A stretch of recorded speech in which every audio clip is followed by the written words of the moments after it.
दोस्तों नमस्कार, कैसे हो आप सब। आशा करता हूँ सभी भाई अच्छे होंगे, स्वस्थ होंगे। दोस्तों आज है दिन वेडनेसडे का और आज डेट है 27 मार्च 2024 और दोस्तों अभी टाइम हो रहा है सुबह के, बज चुके हैं 9:01। Good morning all of you. और अभी मैं हूँ राजापुरी के पास और जा रहा हूँ घर। और आप सोच रहे होंगे महेश भाई सुबह तो अब निकलना बंद कर दिया है। तो दोस्तों ऐसा कुछ नहीं है, एक्चुअली कल कुछ काम था मेरे को दिन में, तो मैंने सोचा अब दिन में देखिए अपना जब काम हो तो काम भी हो जाए और अपना मतलब पर्सनली काम भी हो जाए और अपने साथ साथ अर्निंग भी है, जो भी है ऊबर में चला रही है तो वो भी अपना वो भी उस काम का भी नुकसान ना हो। हाँ इसमें ये वो है कि भी अब नाइट करके आया हूँ तो फिर अगले दिन अब मुझे रेस्ट करना है पूरा। तो अभी फ़िलहाल जा रहा हूँ घर। और कल मैं निकला था दोस्तों तकरीबन 6 बजे करीब निकला था मैं। और 6 बजे निकल के जो बुकिंग्स मेरे पास आई थी, पहले ट्रिप्स मेरे पास सीधा गुड़गांव की आ गई थी दोस्तों। तो गुड़गांव ड्रॉप किया, गुड़गांव के बाद फिर वहाँ से मेरी एक लोकल भी आ गई थी मेदांता हॉस्पिटल की। मेदांता ड्रॉप करते ही मेरे पास आ गई सीधा आपका गिटोरनी साइड की। तो गिटोरनी आया, गिटोरनी के बाद फिर सीधा मेरे को मिल गई जामिया इस्लामिया। तो आप सोच रहे होंगे महेश भाई तो उस लोकेशन में जाते नहीं है जामिया साइड में। तो जामिया साइड में दोस्तों मैंने पहले ही कस्टमर से पूछ लिया था भाई जाना किधर है। तो उन्होंने बोला था मुझे मेट्रो स्टेशन पे उतरना है जामिया इस्लामिया के। तो मैंने कहा चलो ठीक है। वहाँ पे उन्हें मेट्रो से फिर बोलने लगा यार थोड़ा सा अंदर चल लो। तो मैंने कहा चल कोई नहीं यार, बंदे ठीक थे तो अंदर छोड़ दिया। चौड़ा रोड था बिल्कुल, तो इस वजह से मैंने छोड़ दिया। 200 मीटर ही अंदर जाना था। तो वहाँ पर छोड़ के फिर मैं जैसे ही बाहर निकला था तो वैसे ही मेरे पास आ गई थी यूपी साइड की क्रॉसिंग रिपब्लिक की बुकिंग। वहाँ दोस्तों उनको छोड़ा क्रॉसिंग रिपब्लिक। फिर उसके बाद तो आपको पता ही है क्रॉसिंग रिपब्लिक का हाल। वहाँ का हाल ये है कि वहाँ कोई भी बुकिंग नहीं मिलती। तो मैं समझ गया था, 10-15 मिनट रुका वहाँ पर क्रॉसिंग रिपब्लिक पे। तो वहाँ से कोई नहीं आई बुकिंग। तो फिर मैं सीधा पहुँच गया था नोएडा सेक्टर 62। 10-11 किलोमीटर जो भी होता है मैं खाली चला जाता हूँ, क्योंकि देखो कई एक जगह आपको पता है वहाँ पर बिल्कुल सन्नाटा है तो उस जगह पर रुकने का कोई फ़ायदा नहीं। ऑलरेडी 8-8 10-10 गाड़ियाँ वहाँ पर क्रॉसिंग रिपब्लिक पे रुकी रहती है। तो इसलिए मैं वहाँ से निकला सेक्टर 62 में जैसी गाड़ी लगाई वैसी मेरे पास आ गई बुकिंग सीधा आपका साकेत नेपसराय की। तो साकेत इग्नू रोड की थी। इग्नू रोड में भी मतलब एंटर होते ही 200 मीटर पे ड्रॉप करना था। तो उनको वहाँ ड्रॉप किया। वहाँ से फिर मेरे पास आ गई थी दोस्तों आपका जंगपुरा की। जंगपुरा ड्रॉप किया। जंगपुरा से फिर मेरे पास आ गई थी खान मार्केट से पड़पड़गंज। तो पड़पड़गंज मैंने ड्रॉप किया। उसके बाद मैंने सोचा खाना कुछ खा लेता हूँ, घर से लेकर नहीं आया था। तो मैं चला गया था कोसाम्बी के पास। कोसाम्बी मेट्रो पे पराठे वाला बनाता है, वो 12:15 तकरीबन बज चुके थे तो उठ चुका था। तो फिर आगे टोल के पास गया था, वहाँ पर एक पराठे वाला था। तो दोस्तों बाहर से खाना खा तो लो, पर बाहर का में थोड़ा सा ऐसे ही होता है, मजबूरी में खाना पड़ता है। तो नाइट में हालांकि वाइफ मेरी बोल रही थी लंच पैक करने के लिए डिनर, तो मैंने ही मना कर दिया था। तो बाहर से देखो खाओ, कभी कभार खा लो। रेगुलर अगर खाते हो ना तो बेकार चीज़ है। रेगुलर में आपका ही वो किस तरीके से बनाते हैं खाना किसी को नहीं पता, साफ़ सफाई किस तरह ये नहीं पता। तो इसलिए रात में कभी कभार ही नहीं तो मैं अपने साथ ही लेकर आता हूँ कुछ ना कुछ खाने की चीज़ें, जिससे क्या है कि बस मुंह चलता रहे आपका। और दोस्तों नाइट में देखिए अगर आप ड्राइव कर रहे हैं तो आपको अगर आपने पहले ड्राइव नहीं करी है, आदत नहीं है, तो दोस्तों रात में टाइमिंग ऐसा होता है 3 से 5 के बीच का ऐसा टाइमिंग है जबकि आपको आप विंडो खोल के रखते हो। आपको पता ही देखिए एसी चलना नहीं है, ठंडी हवा वैसी आती है। तो ठंडी हवा जैसी लगती है तो एकदम आंखें बंद होना स्टार्ट हो जाती है। तो ऐसी सिचुएशन में हमें करना क्या चाहिए? करना देखिए बहुत से भाई सिगरेट बीड़ी जो भी पान मसाला ये सब चीज़ें खा लेते हैं, ठीक है, उनसे उनकी वो हो जाती है। अब जो भाई कुछ नहीं करता उसके लिए क्या दिक्कत, क्या करना चाहिए? तो दोस्तों ऐसे उसमें आपको क्या करना चाहिए, आपको अपने पास टॉफ़ियाँ रखनी चाहिए, ठीक है। टॉफ़ियों को चूस लिया करे जब भी ऐसी झपकी आए। तो मतलब टॉफ़ी से क्या है कि नींद वगैरह ये नहीं आती है। तो रात में अगर आप ड्राइव कर रहे हैं ऐसी दिक्कत आ रही है, क्योंकि दोस्तों एक सेकंड की लापरवाही बहुत बड़ा नुकसान हो सकता है। तो इसलिए मैं भी जब चलाता हूँ बहुत ही केयरफुली गाड़ी चलाता हूँ नाइट के वक्त, क्योंकि नाइट से इधर से ट्रक आ रहा होता है लंबा, इधर से लंबा आ रहा था, पीछे से उनकी हॉर्न आपको इस तरीके के हॉर्न होते हैं जो भाई साहब कान के पर्दे भी फाड़ देते हैं कई बार, इतनी तेज होते हैं। तो हम लोग इतनी, और उनकी लाइटें ऐसी पूरे ट्रक को उन्होंने सजा रखा होता है, इतनी भयंकर हाई बीम लाइटें जला रखी होती है, तो जिससे हमें बचाव करना पड़ता है। हम कई बार कंफ्यूज भी हो जाते हैं, ट्रक एकदम से आ जाता है पीछे से, तो बहुत ही केयरफुली दोस्तों ड्राइव करनी पड़ती है नाइट में। तो इसीलिए नाइट में अगर आपको नींद आ रही है, अगर आप कुछ नशा वशा कुछ नहीं करते वैसे, तो आप अपने पास टॉफिया वगैरह ये रख लीजिए, सेंटर फ्रेश खा लीजिए, सेंटर फ्रेश क्या मुंह चलता रहेगा, तो आपको नींद के झोंके वगैरह ये सब नहीं आएंगे। और बाकी अगर आते तो तुरंत गाड़ी को साइड में लगाओ, ठंडा पानी लो, मुंह पे मारो, अपना सारे के सारी जो वो है वो आपकी उतर जाएगी, ठीक है। तो इसके बाद दोस्तों क्या होता है, आप घर जाते हैं तो प्रॉपर नींद लेना भी जरूरी है। अब आप सोच रहे हो घर चले गए, घर जाने के बाद भाई कुछ नहीं करना और अपना काम भी कर लिया, फिर दोबारा से चालू हो जाए, 1-2 घंटे सोए फिर, तो ऐसा नहीं है दोस्तों। अगर आप नाइट में जग रहे हो तो नाइट के साथ साथ आप जितना नाइट में आप नींद पूरी लेते हो, कम से कम 6-7 घंटे की तो आपको नींद लेनी है, ज़रूरी है। तो इसलिए दोस्तों मैं भी अब जाऊँगा तो घर पे खा पी के, मतलब नाश्ता पानी करके जो भी होगा उसके बाद में आराम करूँगा।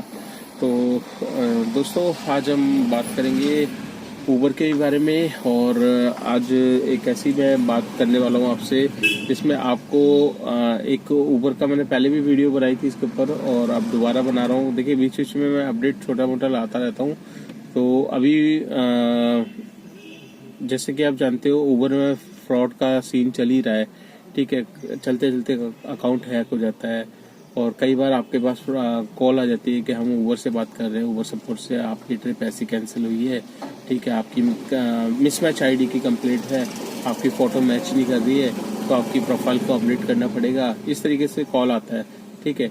तो दोस्तों होता क्या है कि आपके पास बुकिंग आ जाती है कहीं की भी, एयरपोर्ट की या कहीं की, तो वो कैंसिल हो जाती है, उसके बाद आपके पास कॉल आता है। अब आप यही सोच रहे होते हैं यार ये ऊबर का ही नंबर है 120 से या कुछ है, तो वो पहले से ही कॉल कर देता है, कैंसिल करने से पहले ही कॉल कर देता है, फिर बाद में कैंसिल करता है। उसके बाद आपको लगता है कि हाँ ये ऊबर से ही होगा, वो होता है आपकी ट्रिप कैंसिल हुई, आपको यकीन आ जाता है।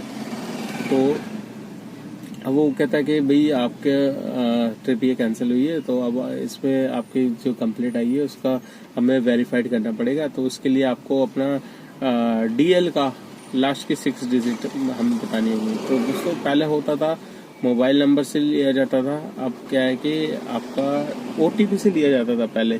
अब जो फ्रॉड हो रहा है वो सिर्फ DL की लास्ट की 6 डिजिट से दोस्तों फ्रॉड करना स्टार्ट कर दिया है।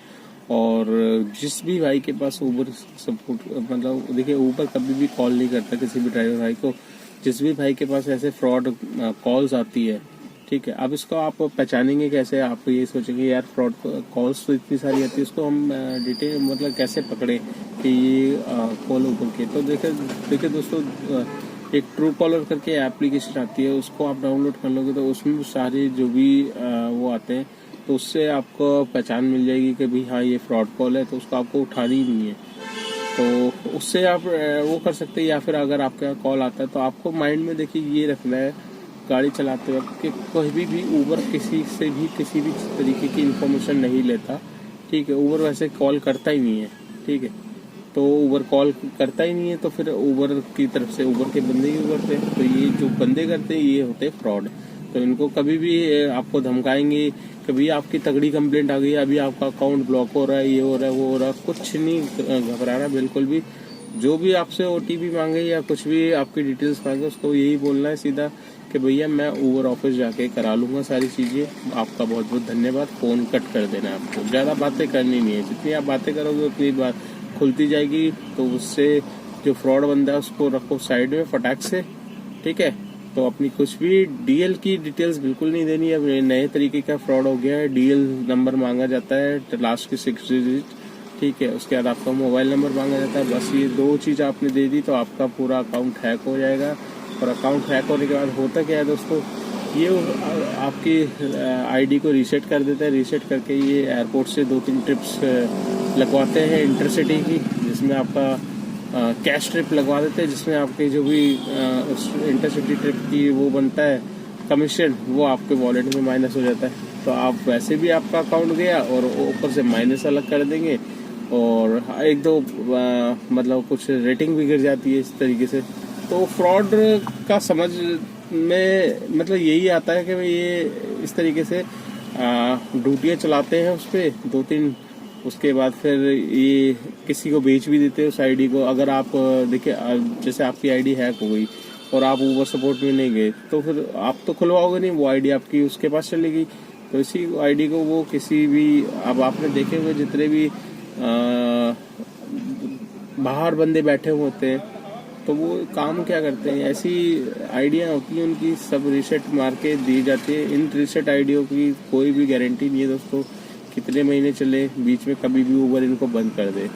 तो जनरली तरीका यही है, अगर आपकी आईडी के साथ कुछ भी छेड़खानी हुई है, आपका कोई कसूर नहीं है उसमें, तो आप ऊबर ऑफिस जाइए, बेचिंत होके आप अपना काम कराइए, फ्री ऑफ कॉस्ट आपका काम होता है सारी की सारी।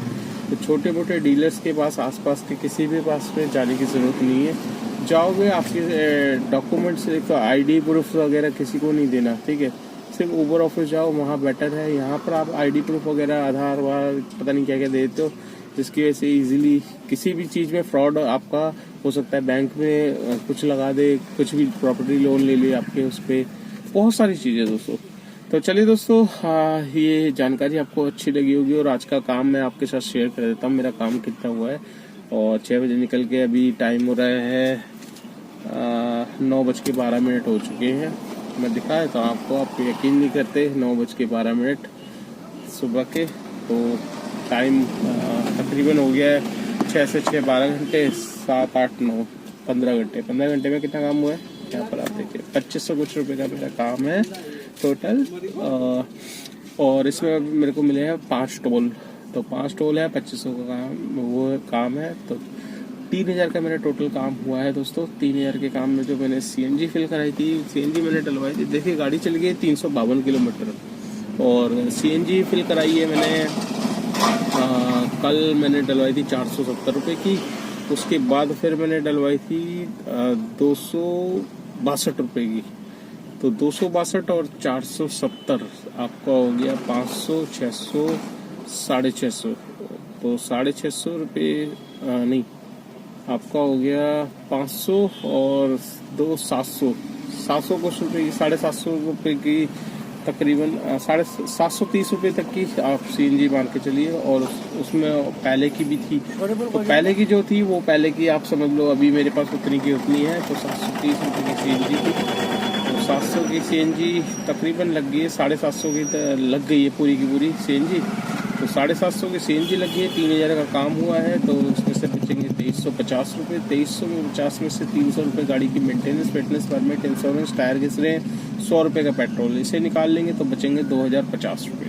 तो आज की नेट इनकम है मेरी 2050 रुपये की। इसमें मेरे को किसी को कुछ नहीं देना। हाँ, अगर आपकी नई गाड़ी है तो गाड़ी की EMI निकालनी पड़ेगी, गाड़ी पे ड्राइवर हायर किया हो तो उसकी सैलरी निकालनी पड़ेगी, उसके बाद आपकी नेट अर्निंग आएगी। तो चलिए दोस्तों, इस वीडियो को कर लेते हैं यहाँ पे एंड। ये वीडियो आपको कैसी लगी, एक लाइक एक शेयर जरूर करना। चैनल को फर्स्ट टाइम है तो चैनल को सब्सक्राइब कर लेना। अगर आप मेरी वीडियो फेसबुक पेज से देख रहे हो तो उसको भी फॉलो कर लेना। ज़्यादा से ज़्यादा शेयर करना, जितना आप वीडियो शेयर करते हो उतनी हेल्प मिलती है मुझे। उन भाइयों के पास जाती है वीडियो जो जानना चाहते हैं ओला उबर में कैसा काम है कैसा नहीं है। तो मैं सिर्फ ओला उबर से रिलेटेड वीडियो डालता हूँ, कुछ भी अपडेट आता है वो भी डालता हूँ, साथ साथ अर्निंग भी दिखाता हूँ आपको, कितना होता है, कितनी बचत आती है, कितना काम कर सकता है एक ड्राइवर कितने घंटे में। तो हर घंटे की डिटेल्स आपको मेरी वीडियो में देखने को मिलेगी और जेन्युइनली मिलेगी। कोई वो नहीं है, हवा में बातें नहीं करते दोस्तों, जो होता है वही बताते हैं। तो चलिए दोस्तों, वीडियो को एंड करते हैं और आपसे मुलाकात करते हैं कल नेक्स्ट डे नेक्स्ट अर्निंग पे। तब तक के लिए बाय बाय।